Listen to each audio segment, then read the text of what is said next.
Palavra de Deus. O Senhor esteja convosco. Ele está no meio de nós. Proclamação do Evangelho de Jesus Cristo segundo Mateus. Glória a vós, Senhor. Naquele tempo, disse Jesus aos seus discípulos: Pedi e vos será dado, procurai e achareis, batei e a porta vos será aberta, pois todo aquele que pede, recebe. Quem procura, encontra, e a quem bate, a porta será aberta. Quem de vós dá ao filho uma pedra, quando ele pede um pão? Ou lhe dá uma cobra, quando ele pede um peixe? Ora, se vós que sois maus, sabeis dar coisas boas a vossos filhos, quanto mais vosso Pai que está nos céus dará coisas boas aos que lhe pedirem?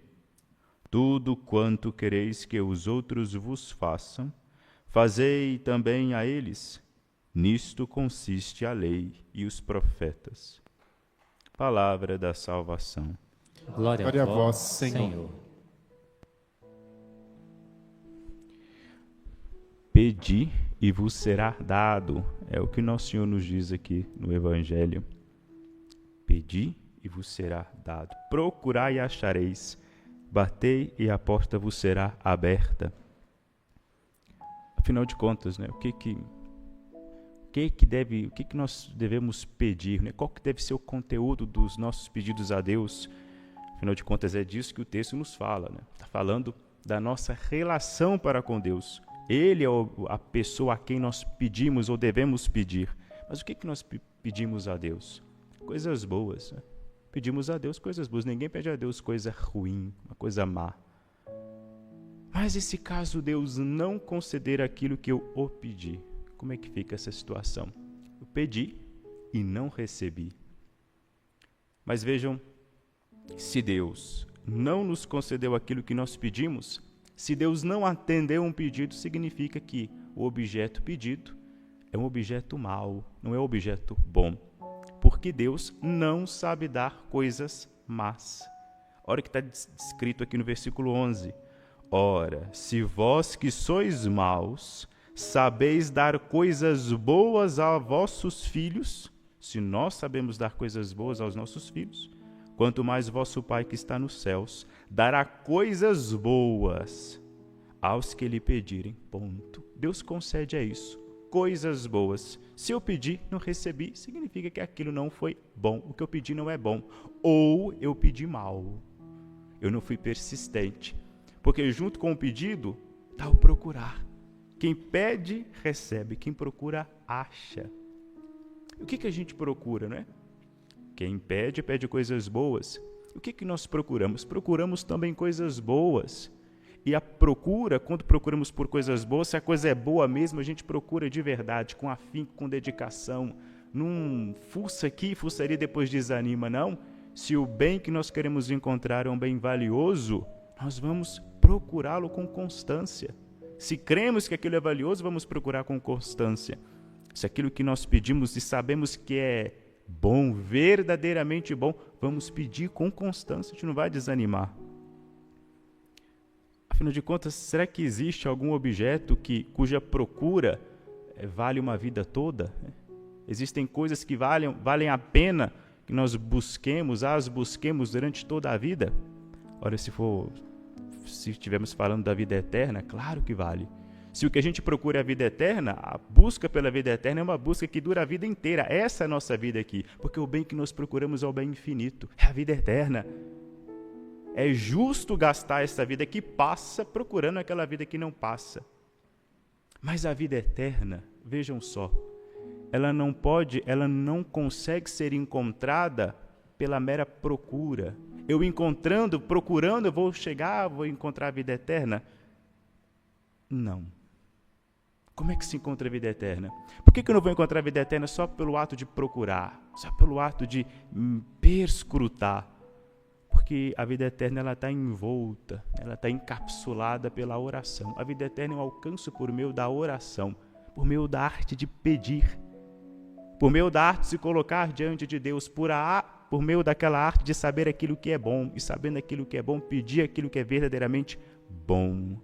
O que eu preciso procurar? Eu preciso procurar o modo certo de rezar. Eu preciso saber rezar, eu preciso aprender a rezar. Eu preciso saber me colocar na presença de Deus, para que na presença de Deus eu conheça a mim mesmo, eu conheça a minha atual situação, eu conheça a Deus, eu conheça aquilo que Ele tem de bom para me oferecer.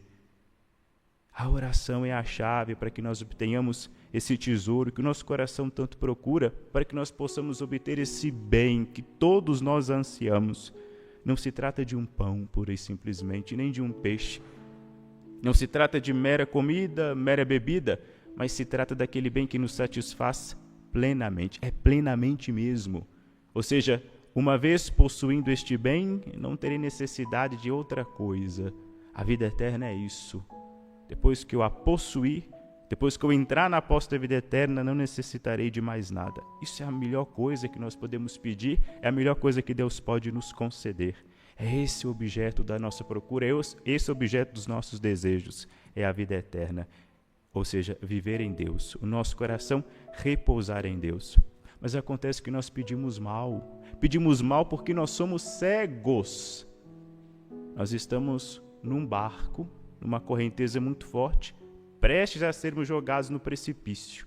A nossa situação é essa, só que o cego não vê que ele se encontra numa situação de perigo. E o que ele vai começar a pedir? A pedir para que Deus mude a cor do barco, ou então que Deus coloque um estofado, porque aquele tição de madeira ali é muito incômodo. Deus não vai mudar a cor do barco, Ele não vai te colocar um banco confortável para você sentar. Por quê? Porque o barco está indo para o precipício. Antes, Deus, que é nosso Pai, nos enviará alguém para nos ajudar. E o que a gente faz quando nós não somos atendidos? Ele não mudou o estofado, a cor, etc. Mas quando nós vemos alguém que nos quer tirar do barco, ou vem alguém para nos dizer que nós estamos em perigo, a gente manda aquela pessoa embora e despede-a. Não foi o que eu pedi. Olha, o pecado, ele causa esse duplo efeito, né? Ele faz com que nós fechemos os nossos olhos para a realidade e nós colocamos tudo na medida que somos nós. Não foi o que eu pedi, então não presta. Se não foi aquilo que eu quero do jeito que eu quero ter, eu não vou, não quero, não precisa nem chegar perto de mim. Isso é o preço do pecado, é o que o pecado é o resultado material do pecado em nós, o resultado visível que o pecado causa em nós. Nós nos tornamos cegos. E o cego, ele nunca vai conseguir entender a bondade daquilo que Deus tem para nos oferecer. Um cego nunca vai conseguir pedir. Um cego, por mais que ele peça, vai receber auxílio ali, e aquele auxílio não vai adiantar de nada. Porque ele não vai conseguir enxergar a bondade dos atos de Deus nosso Senhor. Vejam, por exemplo, aqui a oração de Esther. Esther, ela está em perigo de morte, e ela reconhece que ela está em perigo de morte. Ela pode ser morta. O que vai valer aqui para Esther? Roupa, palácio que ela mora, o conforto onde ela habita. Não vai valer de nada. Esther, ela vai inclusive se desfazer de tudo isso. Está aqui, no versículo 17. Uma confusão o versículo 17 no livro de Esther. É um versículo enorme, cheio de letra, enfim. Mas o versículo 17 inteiro está explicando tudo aquilo que Esther fez em sinal de penitência. Ela vai despir de tudo aquilo que é material, porque ela vai se preocupar com um único bem, a vida dela e a vida do povo dela. Porque tem um inimigo que está tramando contra a vida dela. Todos nós vivemos na mesma situação de Esther. Todos nós temos um inimigo que trama contra a nossa vida o tempo inteiro. Olha que coisa interessante, agora que eu estou me lembrando. Dom Bertrand, que é um descendente aí da família imperial do Brasil, uma vez numa entrevista para Marília Gabriela, ela pergunta para ele naquele bate e volta rápido, ela diz o medo. Antes dela fechar a boca, ele já responde, o pecado.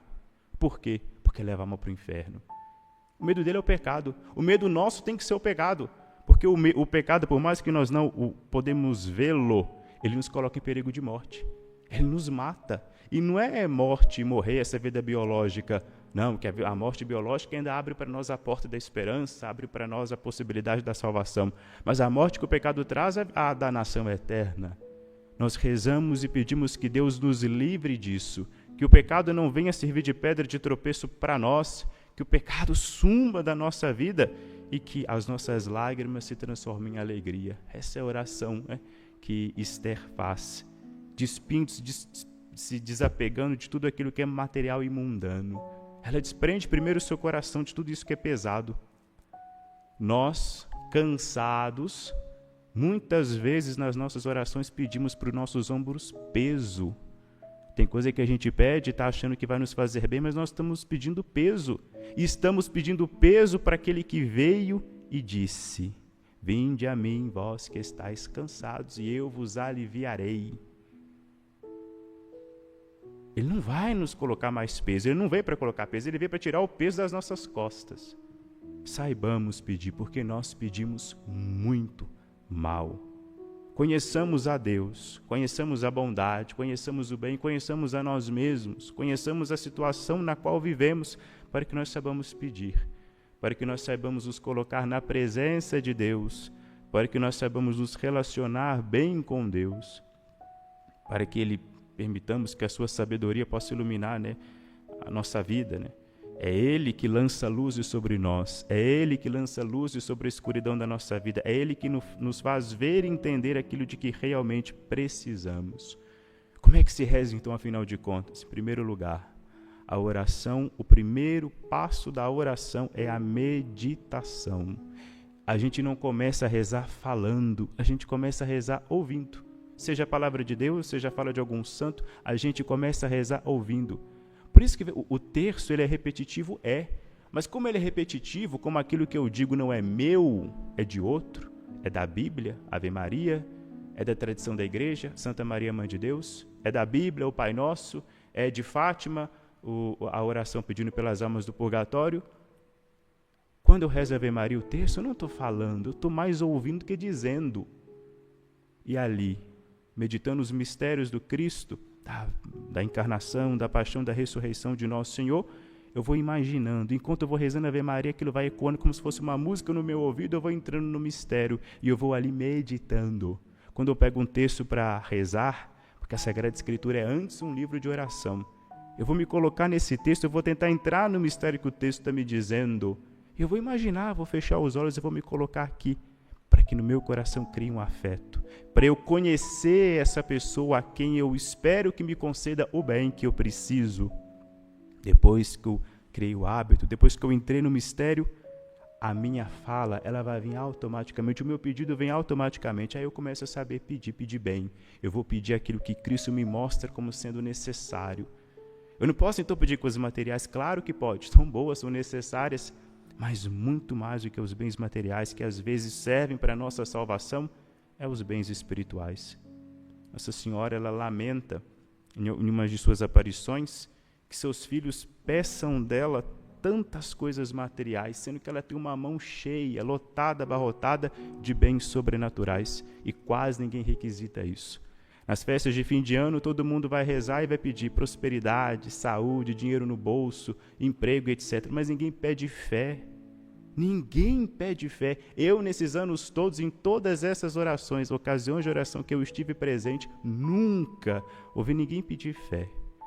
E se a gente não tiver fé, como é que a gente vai lidar com os nãos que Deus nos concede, não é?